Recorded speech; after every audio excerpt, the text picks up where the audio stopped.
अब ये जो साइन दिख रहा है ना लॉक का, वो अनलॉक करने के लिए आपको 6 सेकंड तक, ये पहले मैं आपको बटन का दिखा देता हूँ कौन सा बटन है। ये वाला जो है मेनू और कंफर्म वाला बटन है। ये वाला बटन है सेकंड नंबर का, वो है मैनुअल और रिटर्न। ये डाउन एरो है, ये अप वाला एरो है। आपको अनलॉक करना है तो ये दोनों पुश करके 6 सेकंड तक आप रखो। ये अनलॉक हुआ, बीप बजेगा तो ये अनलॉक हो गया, ये साइन चला गया। उसके बाद मेनू वाला बटन दबाओ आप, तो पहले आएगा रियल टाइम सेट करना है आपको घड़ी का। तो ये 24 कलाक के हिसाब से चलेगा, 24 घंटे के हिसाब से। आप इसको समझ लो दोपहर का 2 बजा है तो आपको यहाँ पे 14 सेट करना रहेगा। ये सेट करने के लिए फिर ये मेनू वाला बटन पुश किया तो ये ब्लिंक कर रहा है। ब्लिंक होता है तो ही आप अप डाउन से चेंज कर पाओगे, नहीं तो नहीं होगा। ये समझ लो 12 है तो यहाँ पे 14 किया, फिर मेनू वाला बटन दबाया, मिनट सेट कर दो आप। ये 14 हो गया, दोपहर का 2 बजा है। फिर ये वाला डाउन वाला बटन दबाना है आगे जाने के लिए। ये A01 है। A01 में 2 ऑप्शन है। ये A01 में डिले टाइम रहेगा, कब आपको रिजनरेशन करना है, और A02 में रहेगा इमीडिएटली रिजनरेशन। जब वॉल्यूम खत्म हो जाएगा तुरंत वो रिजनरेशन पे चला जाएगा। A02 रखोगे आप।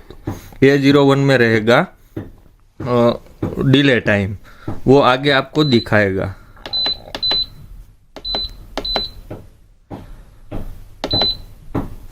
ये 0200 है, वो रात का टाइम है।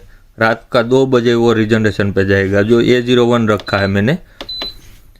यहाँ पे A02 कर दूँ तो वो जो रात का टाइम था वो नहीं दिखेगा आपको, तो ये इमीडिएटली रिजनरेशन पे जाएगा। जहाँ पे स्टोरेज होता है, सॉफ्ट वाटर स्टोरेज होता है, वहीं पे आपको A02 रखना है। और जहाँ पे स्टोरेज नहीं हो रहा है, ऑनलाइन यूज हो रहा है सॉफ्ट वाटर, वहीं पे आप A01 रखो और रात का कंफर्टेबल टाइम आप सेट कर दो उस पे। फिर ये HU है। HU में 01 मीटर क्यूब है, 02 में गैलन है, 03 में लीटर। आपको डिस्प्ले में कौन सा दिखना है, मीटर क्यूब में दिखना है, लीटर में देखना है, गैलन पे देखना है, वो आप यहाँ पे सेट कर सकते हो। फिर डाउन दबाया तो यहाँ पे मीटर क्यूब दिख रहा है। 10 मीटर क्यूब के बाद वो रिजनरेशन पे जाएगा। वॉल्यूम OBR यहाँ पे 10 मीटर क्यूब डाला है, उसको चेंज करना है तो आप यहाँ से अप डाउन से कर सकते हो। मेनू कन्फर्म वाला बटन दबा के कर सकते हो। फिर ये 10 मीटर क्यूब भी रखा है तो ये सेव कर लिया। फिर ये आगे जाओ, डाउन वाला बटन पुश करो आप। फिर ये जो 3 एरो ऊपर की तरफ जा रहा है, 2 नंबर है, 3 एरो ऊपर की तरफ जा रहा है, वो है बैक वॉच। ये 10 मिनट डिफॉल्ट सेट किया हुआ आता है, 10 मिनट ही रखो आप। फिर आया, आगे गया तो 3 नंबर, 1 एरो ऊपर की तरफ जा रहा है बाउल में से, वो सॉल्ट सक्शन के लिए है।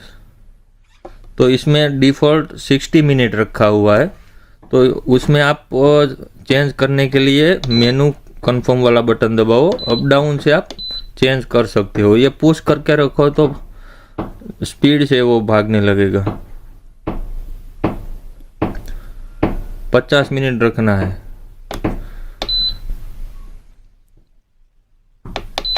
अभी मैंने 50 मिनट रखा है। आपको वहीं पे कितने लीटर का सॉल्ट टैंक है उस हिसाब से आपको पहली बार डालना पड़ेगा। तो ये 50 मिनट हो गया तो इसको मैंने सेव कर लिया।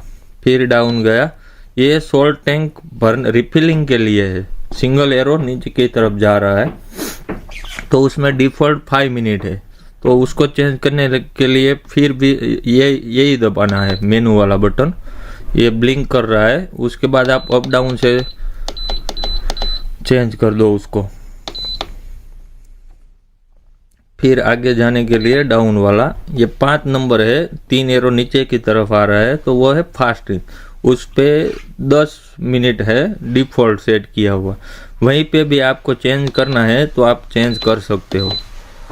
फिर ये मेनू कन्फर्म वाला बटन दबा दो, ब्लिंक बंद हो जाएगा, सेव हो जाएगा। उसके बाद आगे जाने के लिए डाउन वाला, तो एच में है 30D, यहाँ पे डी लिखा है ऊपर। ये डी का मतलब है दिन, कितने दिन के बाद आपको रिजनरेशन करना है। तो ये तो वाल है, वॉल्यूम बेज है, वॉल्यूम के हिसाब से चलेगा। तो आपको यहाँ पे 0 करना है, या तो 15 दिन रखो, तो 15 दिन में अपने आप वो रिजनरेशन करेगा, लेकिन तब पानी चालू नहीं होगा। तो इसको 0 कर दो एच में। और B01 ही रखना है। ये B01 है, आउटपुट सिग्नल है। ये सॉफ्टनर का वाल है ना, उसमें ज़रूरत नहीं है। पैनल है फिल्टर वाल में, तो उसमें ज़रूरत पड़ता है। तो B01 का कोई मतलब नहीं है इसमें। और ये सेटिंग हो गया, 14:04 हुआ। तो ये दोपहर का 2 बजा है, 4 मिनट। तो फिर सेटिंग में से बाहर निकलने के लिए फिर ये मैनुअल रिटर्न वाला बटन एक बार पुश करके छोड़ दो। तो ये 10 मीटर क्यूब दोस्तों, ये सेटिंग किया था 10 मीटर क्यूब के बाद रिजनरेशन होना चाहिए, तो 10 मीटर क्यूब आया। ये जो साइन दिख रहा है ना, अब जा रहा है, वो सर्विस का है। आपको समझ लो अभी फास्ट रेंज करना है, तो आप ये अनलॉक करके, अनलॉक है तो आप मोड चेंज करना चाहते हो तो ये वाला बटन दबाओ, तो वो मोड चेंज होगा। रिजनरेशन पे गया, पूरा मैन्युअली रिजनरेशन करना है तो लॉक को ओपन करके आपको सिर्फ यही बटन एक बार पुश करना है, अपने आप सब प्रोसेस कर लेगा, फिर वो सर्विस मोड पे आ जाएगा। आपको बैक वॉश करना है तो बैक वॉश में आया ये 2 नंबर। आपको फास्ट रेंज करना था तो फिर से ये वाला बटन दबाओ, स्किप होगा ये मोड, वो शॉर्ट सेक्शन में आएगा।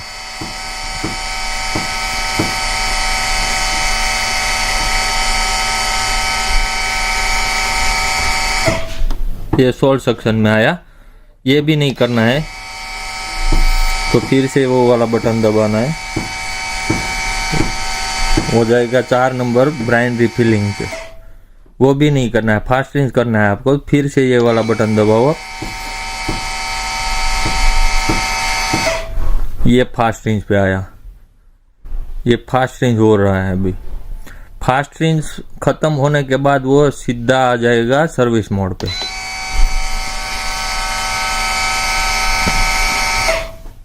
ये सर्विस पे आ गया।